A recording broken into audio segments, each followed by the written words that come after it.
Howdy. A sewing machine. And I have been watching this today in the flea shop. It wasn't for sale. And I thought that's pretty neat. And I saw many dragons in that. If you watch at the design of this, we have these patterns here, triangle shapes, which are shockwave patterns. We have flowers with those leaves going out in the way they go out, and there are some which don't have leaves at all. And that's Jacob's ladder, synchrotron instability, the worst of all instabilities. It emits the most radiation, so probably if you're once gonna see it, take cover. It's gonna burn your eyes and body. And here on top, I would interpret this as thunderbolts. And here on top bottom,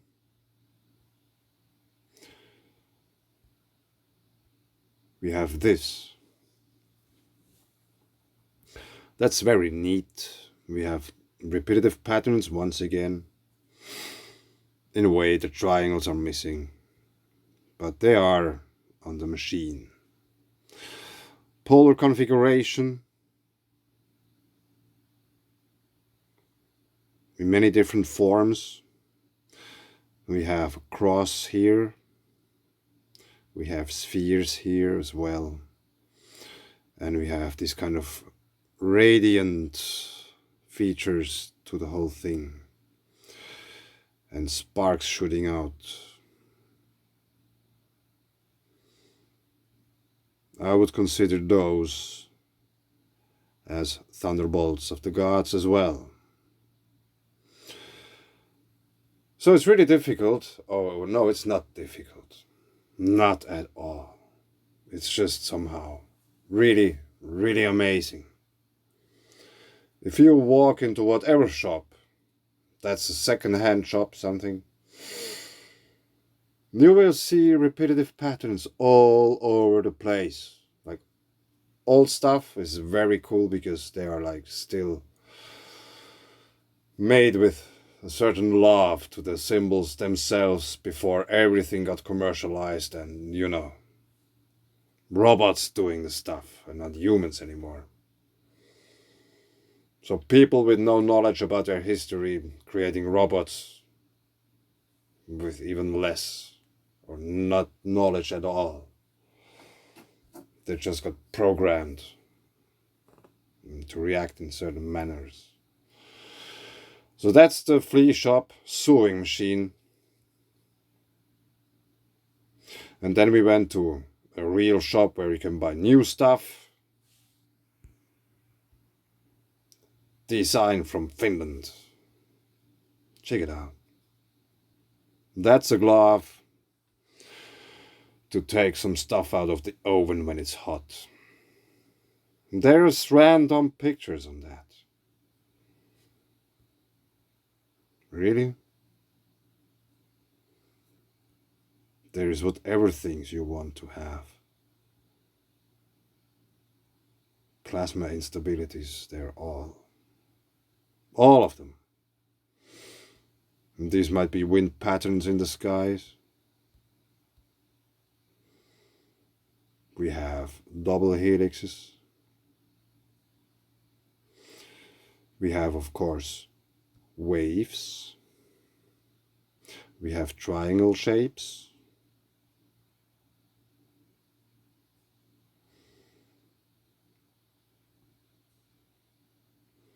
We have maybe some kind of scatterman, or maybe this is the owl For those who know about the Pratt's paper, the owl. Yeah, we'll come back to that actually. So, going to the shop is always very interesting because I think I probably might be the only one here, like watching things like I do. And people watch me sometimes when I watch something, or even take a picture. Who the hell is taking a picture of a glove in a shop? What? I'm pretty sure they all think I'm crazy. Yeah. If they only would know. If they would come to ask that why do I take a picture of that? And they really would sit down and have a listen. It would be really interesting to see how they react. Do you know what's the point of those, where they are from, what they are representing, and all these kind of things? Probably has no idea. Barbed wires, kids' drawings. And I have been talking once about the sun is reindeering. Aurinko porottaa. Yeah, I apologize for my voice, it's really bad. But I don't care. Just have to take it. Maybe you can adjust your equalizer that it doesn't sound that awkward. I don't care. But let me see if I can find this reindeer. So here we are, Antti Lahelma, A Touch of Red. That's the name of the paper. And we are at chapter 2.5.2, Iconographic Parallels. Iconographic parallels can provide some clues to dating rock art. As mentioned, the closest stylistic parallels to Finnish rock art are found at the hunter-gatherer rock art sites of northern Sweden. Dated to around 4000 to 500 BC. The Lake Onega carvings in Russian Karelia generally thought to date to the 5th or 4th millennia BC. Also resemble the Finnish paintings both stylistically and thematically. It seems natural to associate Finnish rock paintings with approximately the same period as has been suggested for these sites. However, as evidenced by the famous case of the Javu cave, where paintings stylistically dated to the Magdalenian turned out to be more than 30,000 years old. The stylistic dating of rock art has its pitfalls.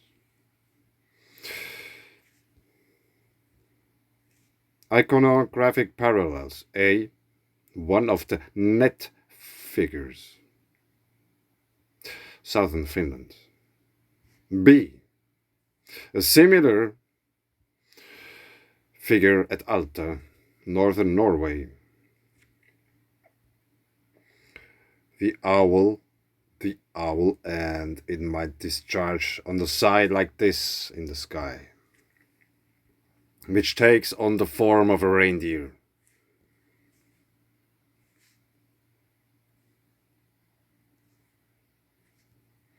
One of the most interesting iconographic parallels was drawn by Kivikäs, who has noted that the rock-like geometric paintings of Lake Vitresk in Finland are almost identical to a figure located more than 1,000 kilometers in the north at Altafjord.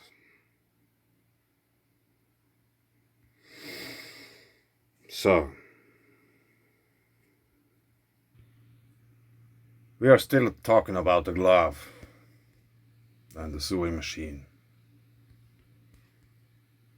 with a very nice design. It is this kind of classical design, this kind of your grandma wears design, you know, old school.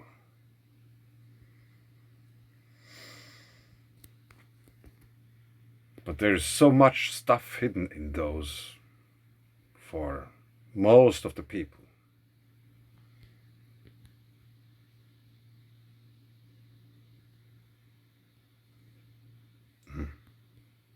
This looks like E.T. Stuffed in a plastic bag. But anyway, about the symbolisms and all these kind of things, we might have to go to Kuazalo. Kuazalo, Saimaa, where we find those seals as well. It belongs to the same sea region, or however you put it. Kuazalo is a former island in Pyhäselkä, which means holy back in English, right at the mouth of Piilisjoki in Joensuu. It is also known as Kukkosensaari after the Kukkonen farm located there. Kuazalo is an island on old maps, but since then the rise of the land has created an isthmus between the island and the mainland, so today Kuazalo is a cape. Kuazalo is a significant natural site and a historical and geological site. A nature trail goes around the island. On the beaches there are places for bonfires, places to swim, and a shelter. An Orthodox wilderness monastery was located in the area.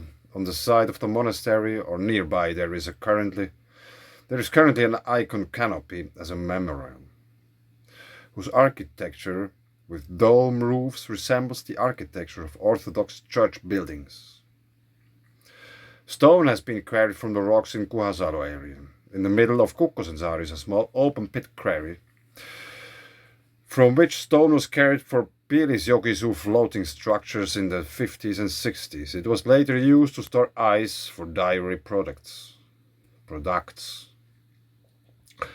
At the end of Kuazalo is Kalmanniemi, where there was a cemetery in the Middle Ages. The Kalamaja Kalmon Katiska, built by the Joensuu fishing community, is located in the promontory and is rented out to outsiders. The house was completed in 2010. Kuazalo has the Joensuu wastewater treatment plant and the central laundry. There are only one resident in Joenranta's house, and in the vicinity of Kuazalo is Joensuu's deep harbor. When Kuazalo was owned by a forestry company, a residential area was planned there, where several Karelian Thai blockhouses would have been built.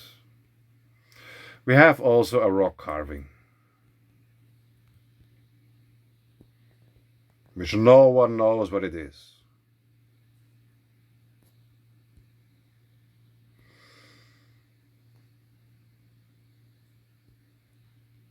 And that's the official name of the place, Kuazalo.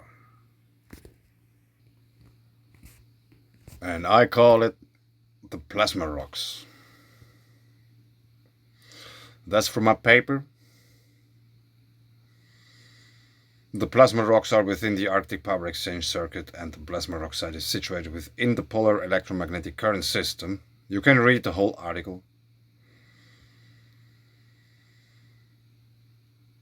I think one of the figures of the carving could represent Venus according to ancient tales and interpretations brought forward by David Talbot, F. Cochrane and others.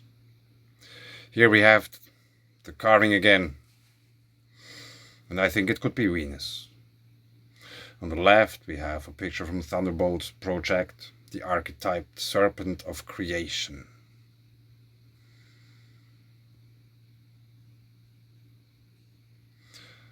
Which is a dragon. And if you go further down, you will stumble across these pictures.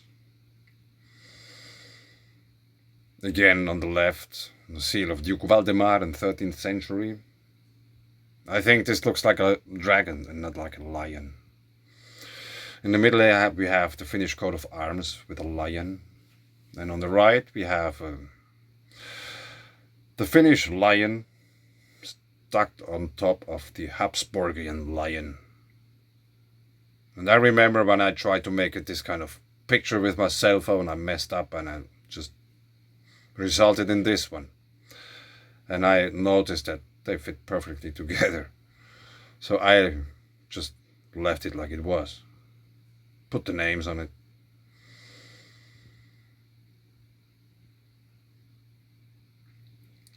So today I was thinking that the lion actually might represent really Venus. Since Venus is known in ancient times as the comet everybody was afraid of. It brought diseases, it brought flames and all these kind of things. So here we have a lion, a dragon, a possible Venus carving on the plasma rocks. If you want to see more pictures, then just here are just a few in this article or paper or however you call it. You can check out my channel's playlist. There's plasma rocks. Don't expect any talk. I might talk something. It might be just silent, but it's about seeing and not listening. See for yourself. That's the whole point of the thing. So I was reading today a book, like a real book, and I stumbled across something very interesting about the sewing machine, or a glove, or the Finnish lion, or Venus. No, it's all of them. So I bought this book and I took a picture of the book, of this part, and I sent it through Google Lens. Yes, no one can blame me for trying to obscure anything through any translation or translated it wrong, because Google made it. World's wisest robot. It doesn't know everything. It doesn't know you better than you probably think. So hopefully it's listening. Google. Yeah. I know that you know that I know. So that's from the book. And the book is basically the explanation to all the words of the Finnish mythological saga called Kalibala. Let's just have a quick read through that. Let's start somewhere. There is a sentence which starts: "This has been supported by subsequent etymological research. K.B. Wiklund's interpretation also connects Louhi, which is a character of the Kalibala, which I think is Venus, to the Scandinavian side. Already Mikael Agricola, basically the guy who invented the Finnish language, or wrote it down, knows not only the dragon, but also the lohikäärme, which is the Finnish word for dragon. And according to Wiklund, the initial part of this word louhi can be connected to the adjective flock of the Scandinavian compound word flokkdragi. The compound word itself means flight of fire created by a meteor, hence Venus, and flying dragon. Louhi, mistress of Pohjola, would then be read as mistress of Louhi Pohjola, and formerly Louhi Pohjola would be in the same relation to Louhi Pohja as Turilappi is to Turilappa. Louhi itself could have meant witch of the wind. In the same way as in Old Norwegian fluk, a Lappish person flying in the wind. Ea Tunkelo's explanation starts from the meaning of the word louhi in Kannes dialects, lightning thunderbolt. And also according to that, one should speak of Louhi Pohjola and Louhi Pohjola. Y.H. Toivonen, Erkki Itkonen and Aulis J. Joki consider it possible that Louhi is the originator of diseases made pregnant by the wind. So there we have the viruses in the atmosphere again. Atmospheric disturbances, plasma discharges, possibly by a meteoritic like heavenly body,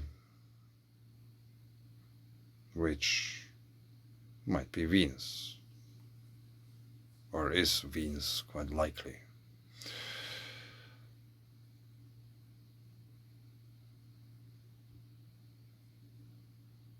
Originator of diseases made pregnant by the wind, whose sons are Ruyo or Ruho, Rampa, and Perisokea. As such, the beliefs related to Lohe are Scandinavian based for us. Fertilizing wind, Skand, Farabauti, Ruyo, and Rampa. Bylestir. Helblindi, Lohidar herself, Lofei. Regarding to the name Lohi, the explanation thus agrees with Sedela's last interpretation. So now we have lightning, thunderbolt, dragons, flying dragons, winds, everything. Let me just show you quickly a part of my paper about the owl. Here we have actually Jacob's ladder.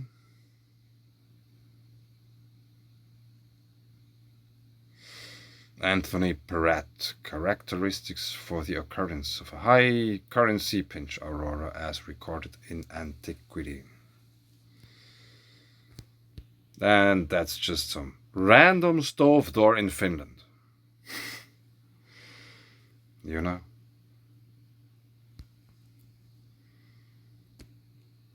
Just for refreshing. The glove. Jacob's ladder? Is this Jacob's ladder? Or are this just squadromans stacked on top of each other? Could be.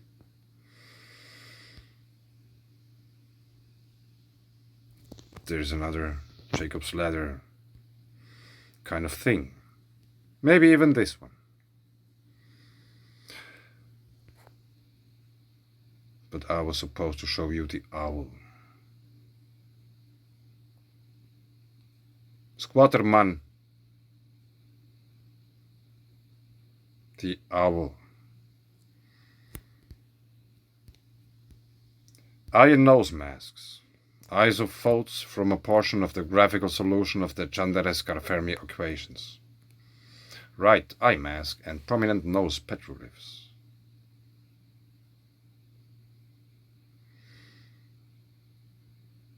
Easter Island. Wherever you go on Earth, you will find the similar patterns. England, California, Colombia, Romania.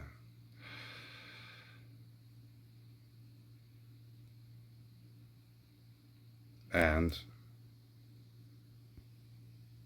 the special branch of the University of Finland, the owl. That's why the owl is so important.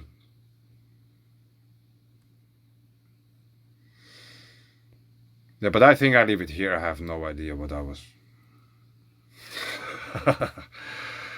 where I was heading to, but yeah. It's very interesting watching antique stuff in a shop, or just some random glove in a real shop where you can buy new stuff like real people do. Thanks.